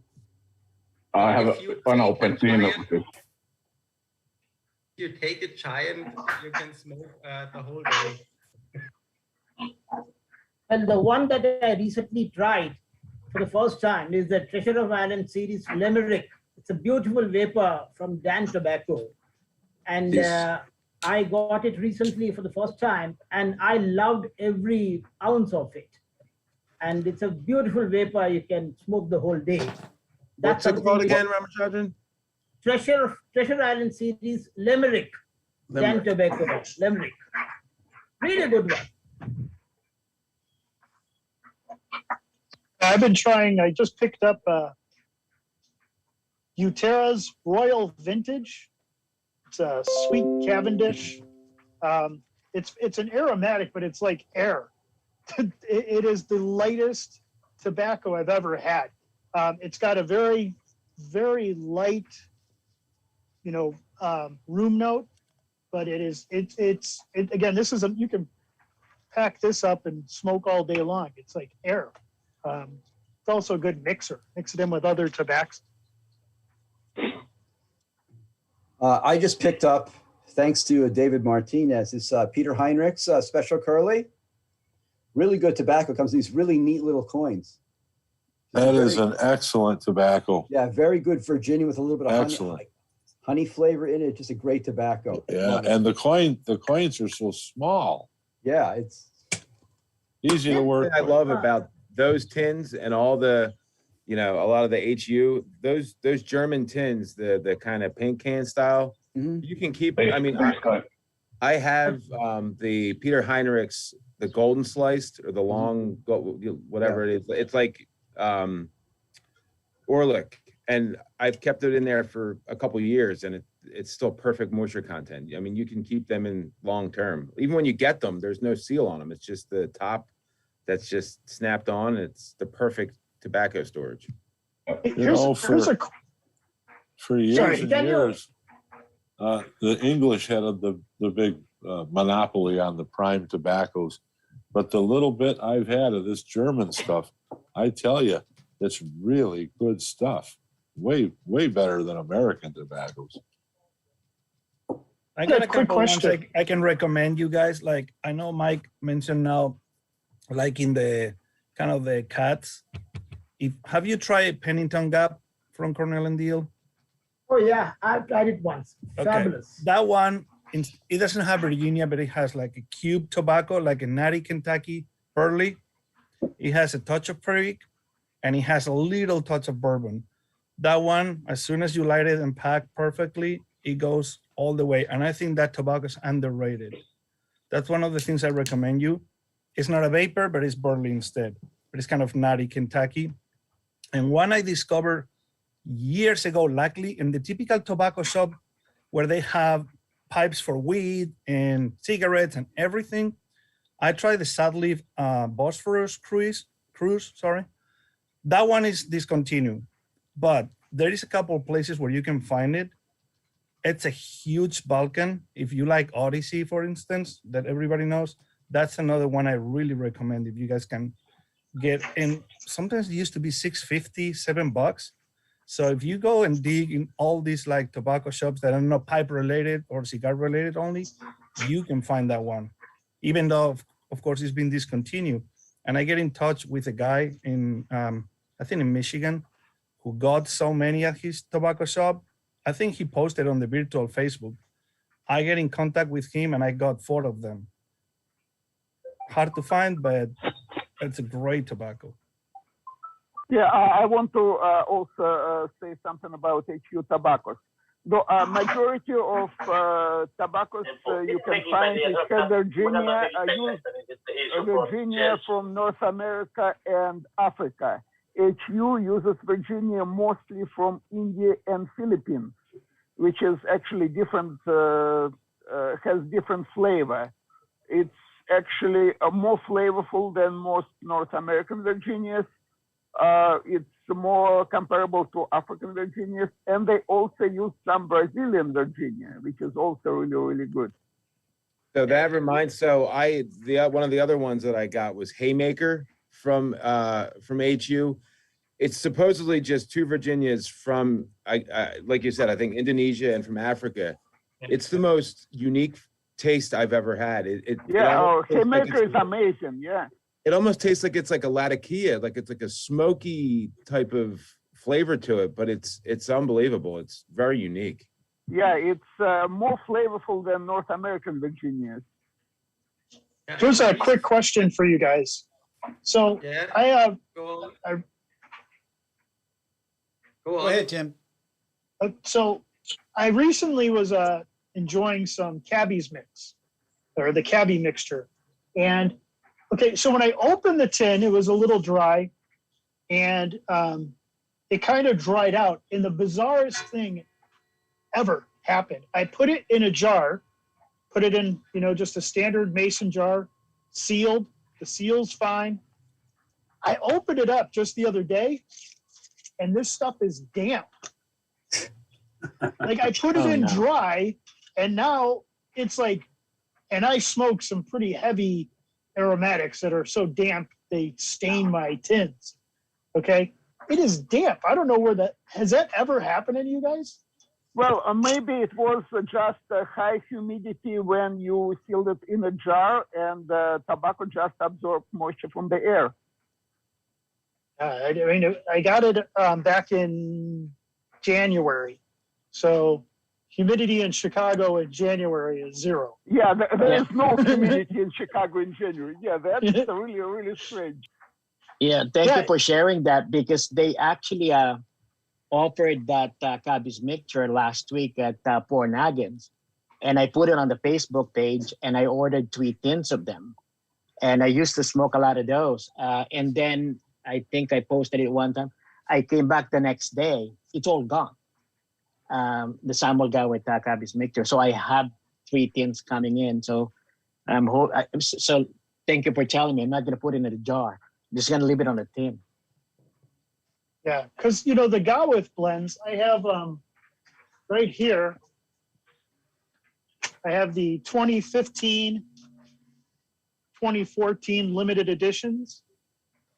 And this stuff is so dry. It's bone dry.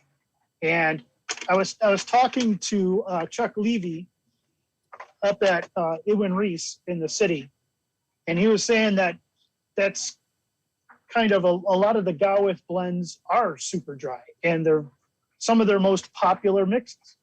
It's amazing because when I opened it, it was crumbling. When I went to pack a bowl with this stuff, it would actually crumble. So I was thinking about just turning it into snuff. Just grind it down, and turn it into snuff. That's crazy, because I feel like every Samuel Gawith blend that I get, it always needs to sit out. I feel like it comes wet, like Full Virginia Flake, and the Cabby's mixture that I've had is the exact opposite end of the spectrum. It's like you got to, rub it out and let it sit for 15, 20 minutes, or it's just super moist. It's that a couple years ago, they used to hire a company to make their tins for them. But the white rubber inside, these companies stopped making the tins for them, and they hired another one without the rubber. So they have to put like a plastic wrap around, and that's what it makes it dry. The last, 2, 3, 4 years. That's what this is not with Samuel Gawith, and it happens to me too. I bought like a Golden Glow 200, I think 200 grams, 250, whatever it is, the big box. It was dry bone. Yeah, this is not sealed. It's not a sealed tin. It's in a cellophane pack. I bought a couple other blends that were limited edition tobaccos, and the same thing happened. They're all bone dry. Now, it could also be that the seller that I bought them from, I don't know. But I just thought, I agree. Some of those Gawith blends are sticky. But these... If it's all the 250s, like the big boxes, doesn't matter. As soon as you get one, if you're not going to smoke it, it's recommended to move it to like a jar or a tin, just because of that. I had the one I bought, it was 2012, and I had to rehydrate it because as soon as I touch it, it was like dust. I had that experience with Squadron Leader. It came in a 250 box and it's dry as a bone. I thought there was something wrong with it, but it still smokes well, but it's particularly dry. See, the way that you have those tins that you got, so Solani comes in the same tin, and what I do is I take them out and just put them in a jar as soon as I get them, because I don't trust that cellophane to keep more than like maybe a year, I guess. It's not as airtight as like a sealed tin, obviously. Well, these tins are not made for storage or cellaring. That's always the same with the special blends that we had on Easter or Christmas or summer or spring or whatever. They are not sealed for that. It's always in this cellophane packs, and you have to store it if you don't smoke it right away. You have to smoke it in 4 weeks if you want to leave it in the tin. Otherwise, it will get dry. And if it's an old tobacco from later years, from 2080 or 18 or that, it will be dry. That is very common here. And well, the most of the tobaccos are highly aromatic and still too wet. So that is not so a problem for me, but I don't smoke that kind of blends. I'm gonna grab us, and because this is one of those wonderful conversations that's going to go on for a while. So maybe let's pick this up next week and talk about I was going to ask about the little hydrating coins, but I'll bring that up next week as well. It is that time that I bring us to a close for this week. I want to. This was an amazing meeting. I really learned a lot, and I'm just overjoyed to see how much more participation that we're getting now. So I want to give a big shout out, of course, to Oliver, really working so hard, and all the new guys, Tim and David Martinez-Ruiz, and also Miguel. Thank you for hopping in. And now you guys can message them with your questions. You see how that works? Also, I'm thinking that I would, I'm going to try experimenting with adding this in as our ending. Every week we have this lovely tradition of what are you smoking and what are you smoking it in, pass the pipe around to start off our meetings, and then end with what's new. What's a new smoke that you got? Because I just learned about a bunch of stuff that I'm really grateful for. Having said that, I want to say I'm really glad to see how many people are gotten their vaccines. I've had mine for a month or so now, but still, please stay safe. Do whatever your thing is. Wash your hands, wear the mask, get the shot, because I want to see you again. I love you. That's all I got to say. Have a great week, guys. All right. Bye, everybody. Bye, everybody. Bye, everybody. All right. Bye. Take care, everyone. Thanks for the company, everyone. Thank you, everybody. Thank you very much.